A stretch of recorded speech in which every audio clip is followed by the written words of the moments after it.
Welcome to my first unboxing video, and I purchased this from Amazon. This is the new DJI Coronavirus Goggles Detector. So let's pull up the Amazon page kung saan ko siya nabili. So nabili ko siya ng 25 dirhams including VAT. So sa Philippine peso 343. So around 350. Not bad. Let's move on sa technical specs niya. So it can detect viral particles up to a genome size of 5386 nucleotides, like bacteriophage Phe-X174. Guys, ito yung smallest known viral particles. So talagang malupit ang technology na ginawa ng DJI dito. Sa computer game ko lang to nababasa eh. O yung mga gamers dyan, alam nyo to.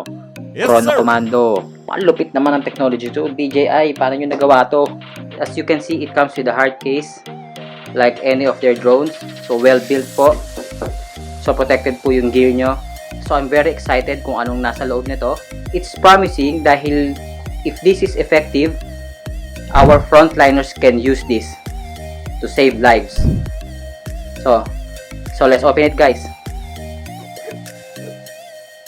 Let's see, drum rolls please. Oh, okay, that's nice. So they're giving away free surgical mask. So I assume this is sanitized or sterile dahil nasa loob siya ng packaging. So ito na siya, guys. Mukha naman siyang normal. The build is plastic, so I think to minimize the cost of production and para madali na rin siyang i-mass produce para sa ating mga frontliners.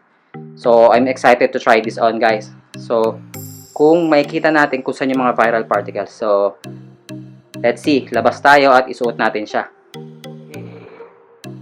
Wow! So far dito, wala siya. Yun. Kita nga, guys.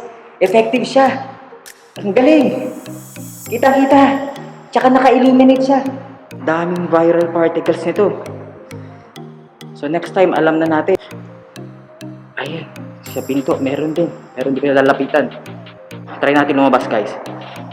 So, testingin natin ha. Papakita ko. Ayan, guys, kita nyo ba? Ang dami niyang viral particles. Napaka-effective nito. Dapat to, yung goggles na to, bilhin ng mga doktor or ng mga frontliners natin. Kasi kailangan nila to. At least alam nila kung saan yung mga viral particles, kung ano hahawakan, at iiwasan nila yun. Galing eh. Kita nyo, guys, nasa door handle ng car.